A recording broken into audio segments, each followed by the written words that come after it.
तो welcome back students. उम्मीद है कि सब खैरियत से होंगे। आज के बाद हम सीज़न 3 शुरू कर रहे हैं ऑर्गेनिक केमिस्ट्री का, जिसका नाम है जनरल ऑर्गेनिक केमिस्ट्री।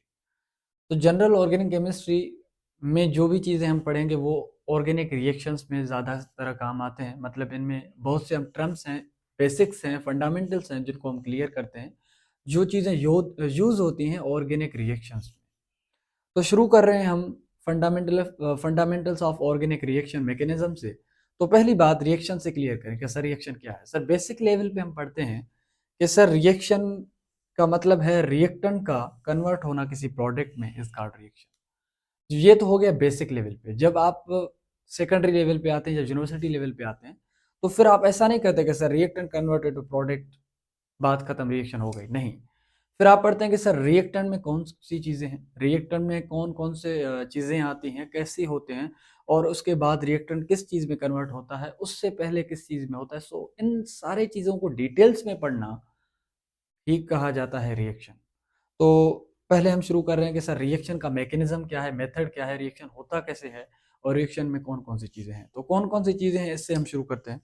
तो पहली बात कि हमारे पास रिएक्शन में एक होता है हमारे पास सबस्ट्रेट और दूसरा होता है अटैकिंग रिएजेंट, और दोनों की कॉम्बिनेशन को कहा जाता है रिएक्टेंट। इन दोनों की कॉम्बिनेशन को कहा जाता है रिएक्टेंट। जब ये दोनों मिलते हैं तो ये फॉरवर्ड हो जाते हैं किसी इंटरमीडिएट स्टेट में, किसी ट्रांजिशन स्टेट में, और उसके बाद वो बनाते हैं प्रोडक्ट। मतलब तो रिएक्शन का मतलब क्या हुआ कि सर सबस्ट्रेट और अटैकिंग रिएजेंट का मिलना, और उन दोनों का दोनों स्टेट से गुजरना, मतलब ट्रांजिशन स्टेट और इंटरमीडिएट स्टेट से गुजरना, और उसके बाद प्रोडक्ट बनना, इस पूरे मेथड को कहा जाता है ऑर्गेनिक रिएक्शन मैकेनिज्म। और जो भी हमारे पास ऑर्गेनिक कंपाउंड के रिएक्शंस होते हैं वो इन मैकेनिज्म से ही गुजरते हैं।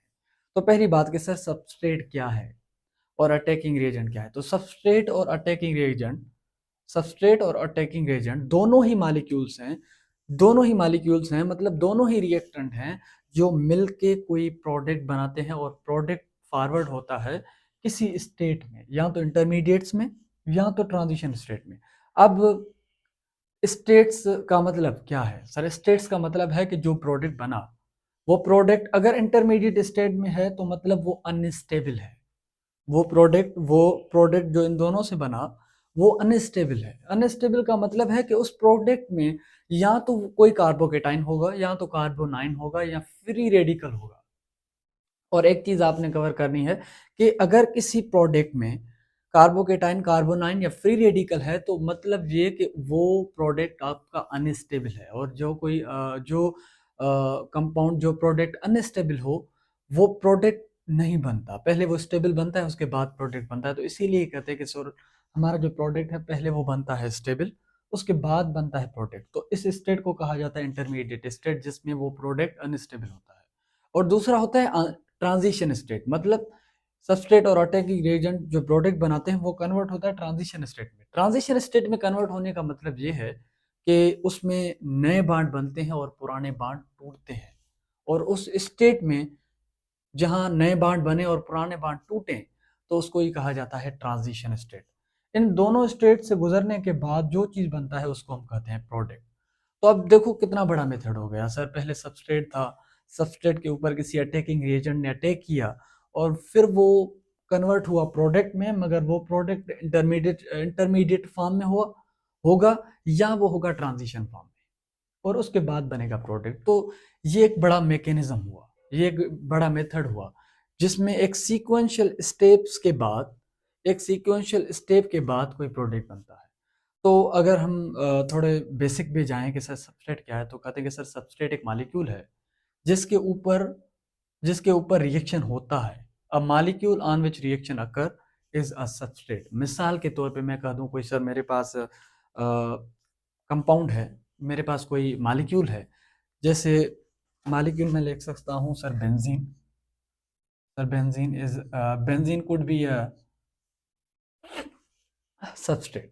और मैं कोई और ले लेता हूँ अटैकिंग रेजेंट। अटैकिंग रेजेंट का मतलब है कोई न्यूक्लियोफाइल या इलेक्ट्रोफाइल जो अटैक करे सबस्ट्रेट के ऊपर और उसके बांड तोड़े, उसको एक्टिवेट कराए या डीएक्टिवेट कराए।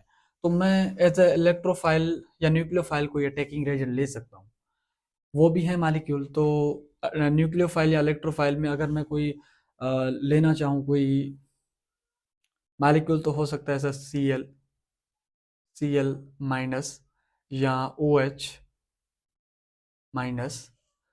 अगर ये दोनों मॉलिक्यूल अगर इस पे अटैक करें बेंजीन पे, तो ये बेंजीन फॉरवर्ड होगा किसी प्रोडक्ट को बनाने की तरफ। मतलब अगर OH माइनस या Cl माइनस इस पे अटैक करे तो ये बनाना शुरू करेगा प्रोडक्ट, मगर प्रोडक्ट बनाने से पहले वो कुछ स्टेट से गुजरेगा। या तो वो गुजरेगा इंटरमीडिएट स्टेट या ट्रांजिशन स्टेट। इंटरमीडिएट स्टेट और ट्रांजिशन स्टेट से गुजरने का मतलब क्या है? कैसा, मिसाल के तौर पर अगर ये OH माइनस है, OH माइनस है और ये आकर अटैक करे यहाँ, यहाँ OH माइनस यहाँ अटैक करे, प्लेस नहीं है इसीलिए थोड़ा प्रॉब्लम हो रहा है लिखने में। तो अगर OH माइनस यहाँ अटैक करे तो क्या करेगा सर? इलेक्ट्रॉन डोनेट करना शुरू करेगा या इलेक्ट्रॉन लेना शुरू करेगा। अगर मैं इसको कहूँ OH माइनस मेरे पास कोई इलेक्ट्रोफाइल है, अगर OH माइनस इलेक्ट्रोफाइल होता तो ये इलेक्ट्रॉन एक्सेप्ट करता, OH माइनस इलेक्ट्रॉन एक्सेप्ट करता, और जब इलेक्ट्रॉन एक्सेप्ट करता तो यहाँ कोई ना कोई बांड टूटता। बेंजीन के ऊपर 3 बांड होते हैं, अगर मिसाल ये बांड टूटता और यहाँ कोई कार्बोकेटाइन पॉजिटिव चार्ज बन जाता और ये आगे फॉरवर्ड होता, तो होता क्या कि सर इस पे कार्बोकेटाइन एक चार्ज पॉजिटिव होता, फिर वो कहलाता कि सर वो जो प्रोडक्ट बना ना आपका अटैकिंग रिएजेंट और सबस्ट्रेट से मिलकर, वो कार्बोकेटाइन है, मतलब उसमें कोई अनस्टेबिलिटी है। जब तक वो कार्बोकेटाइन खत्म नहीं होता तब तक वो प्रोडक्ट में कन्वर्ट नहीं होता। मगर ये एक बात याद रखना कि शॉर्ट टाइम स्पेसीज होते हैं, थोड़े कम समय के लिए बनते हैं और फिर वो थोड़े टाइम के कुछ टाइम के बाद वो प्रोडक्ट में कन्वर्ट हो जाते हैं। अगर मिसाल इस पे पॉजिटिव चार्ज है तो यहाँ आपका सिग्मा कॉम्प्लेक्स बनेगा। मतलब ये जो पॉजिटिव चार्ज है वो रेजोनेंस करेगा, और रेजोनेंस करके करके करके बाद में वो नए सिर H प्लस को एक्सक्रीट करेगा। यहाँ से कोई H प्लस वो निकलेगा, इमिट आउट होगा, और यहाँ पर नए सिर से एक डबल बॉन्ड बन जाएगा। तो हुआ क्या कि सर कुछ टाइम के लिए एक चार्ज क्रिएट हो गया उस कंपाउंड में, उस सबस्ट्रेट में। जब किसी अटैकिंग एजेंट ने अटैक किया तो वो चार्ज रेजोनेंस करके स्टेबल तो बन गया, मगर उसने एलिमिनेशन करवा दी H प्लस की, और कुछ टाइम के लिए जो चार्ज क्रिएट हुआ, उस चार्ज का क्रिएट होना मतलब उस प्रोडक्ट में इंटरमीडिएट का क्रिएट होना। और कुछ टाइम के बाद फिर क्या हुआ कि सर डबल बॉन्ड नए से बना, और वो डबल बॉन्ड जब बना तो उसको कहा गया sir it's called transition state. मतलब ओल्ड बॉन्ड टूटा और नया बॉन्ड बना, then it is called transition state. और उसके बाद वो कन्वर्ट हो गया प्रोडक्ट में। Let suppose the product is like this, and this product always known as phenol. तो ये हमारे पास प्रोडक्ट थे, सॉरी रिएक्टेंट थे, और ये हमारे पास प्रोडक्ट है। इनके बीच में जो होल प्रोसीजर हुआ, उस सारे प्रोसीजर को ये कहा जाता है ऑर्गेनिक रिएक्शन मैकेनिज्म। और ये ऑर्गेनिक रिएक्शन मैकेनिज्म ही हमें बताता है कि सर इलेक्ट्रॉन की मूवमेंट कहाँ से कहाँ हुई।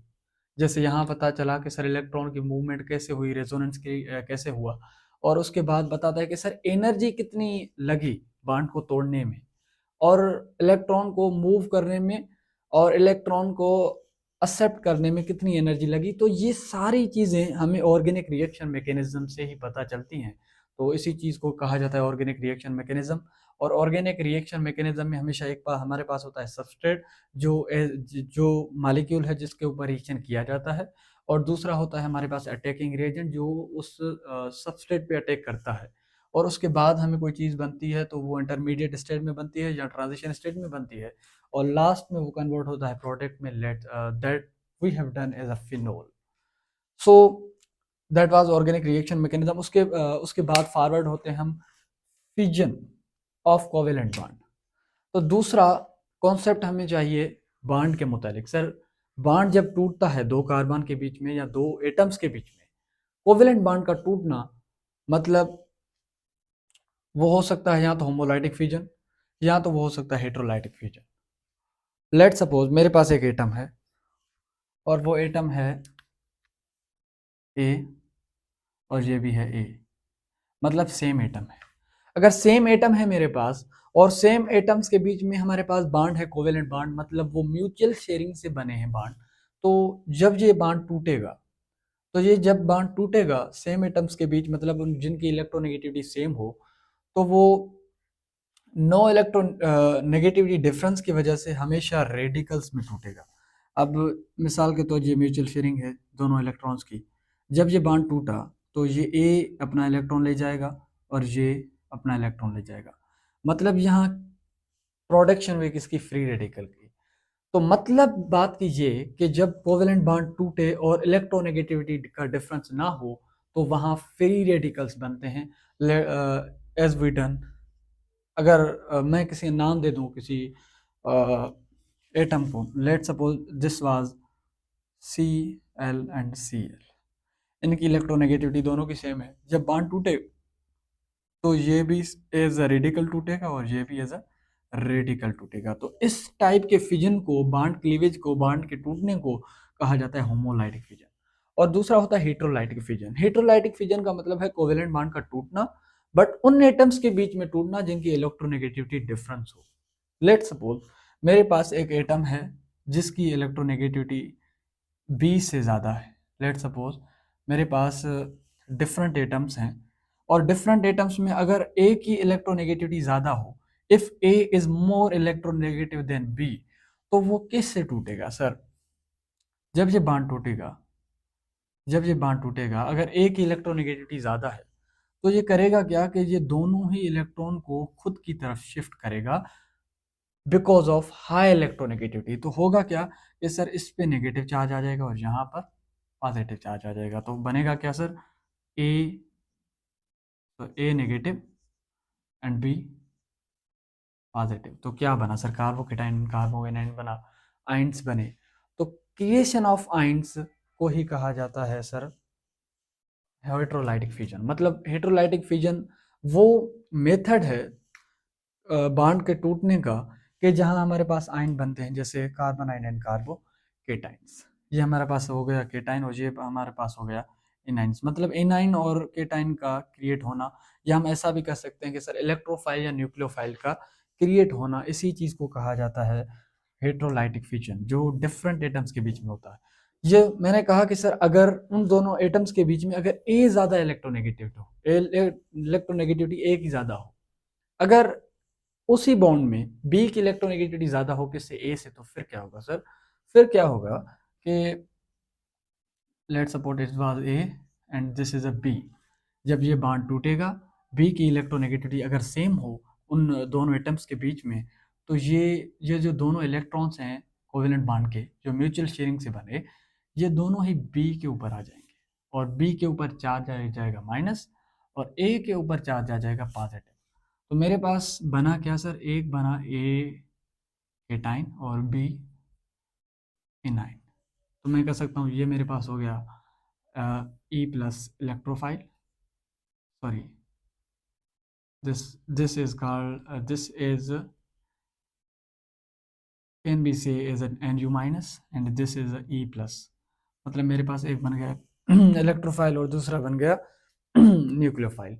तो इसी तरह अगर दो एटम्स के बीच में इलेक्ट्रोनेगेटिविटी का डिफरेंस है और वो बॉन्ड जब बीच में टूटता है, तो अब सवाल यह है कि जिसकी इलेक्ट्रोनेगेटिविटी ज़्यादा होगी वो बॉन्ड वाले इलेक्ट्रॉन उसी की तरफ ही शिफ्ट होंगे। तो इसी तरह अगर ए की इलेक्ट्रोनेगेटिविटी कम थी, ए की इलेक्ट्रोनेगेटिविटी कम थी तो बी की तरफ इलेक्ट्रॉन चले गए, तो ए हमारा केटाइन और बी एनाइन बन गया। और हमें पता है कि जिसके ऊपर पॉजिटिव चार्ज हो वो इलेक्ट्रोफाइल है और जिसके ऊपर नेगेटिव चार्ज हो वो न्यूक्लियोफाइल है।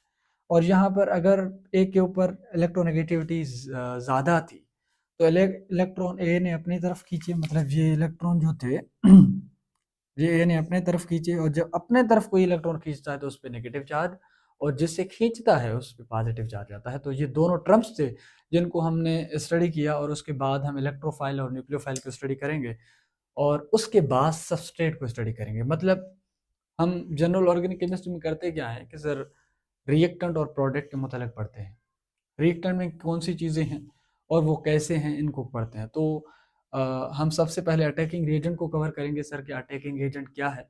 तो हमें उसमें पता चलेगा कि सर अटैकिंग रिएजेंट मतलब वो मॉलिक्यूल जिस पे चार्जेस हो, पॉजिटिव चार्ज हो या नेगेटिव चार्ज हो, और वो किसी मॉलिक्यूल पे जाए अटैक करे।